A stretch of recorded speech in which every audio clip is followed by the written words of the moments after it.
চাহ কফি আমি যে ব্যৱহাৰ কৰি আছো একচুয়ালি আমি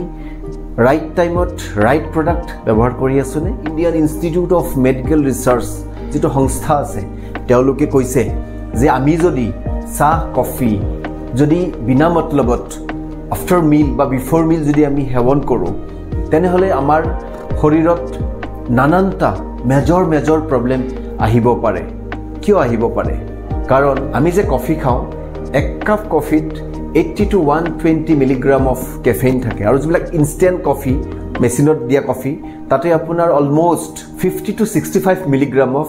কেফেইন থাকে আৰু যিবিলাক আমি চাহ খাওঁ চাহ বিলাকতো আপোনাৰ কেফেইন থাকে পৰিমাণটো যদিও কম তাতে থাকে 30 to 65 মিলিগ্ৰাম অফ কেফেইন তো কথা হল এই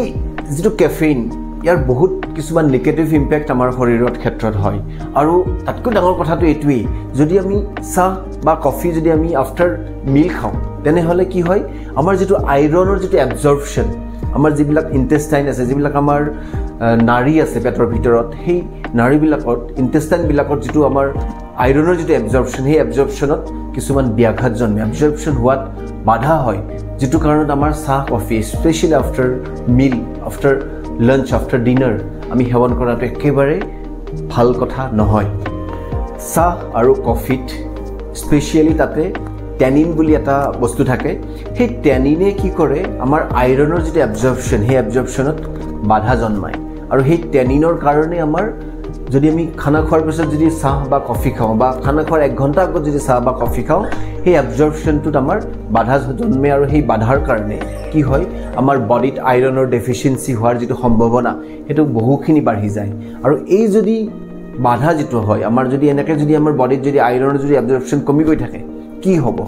উই উইল সাফাৰ ফ্ৰম এনিমিয়া আমি জানো এনিমিয়া বিষয় জানো যাৰ ৰক্তহীনতা বুলি কওঁ আমি সেই ৰক্তহীনতাত ভুগিব পাৰে তো সেই কাৰণে মই ভাবো যে আমি বিফোৰ এনি হেভি লাঞ্চ অৰ ডিনাৰ আমি এই চাহ আৰু কফি খোৱাৰ হেবিট আৰু আফটাৰ লাঞ্চ অৰ ডিনাৰ এই চাহ আৰু কফি খোৱা হেবিটটো আমি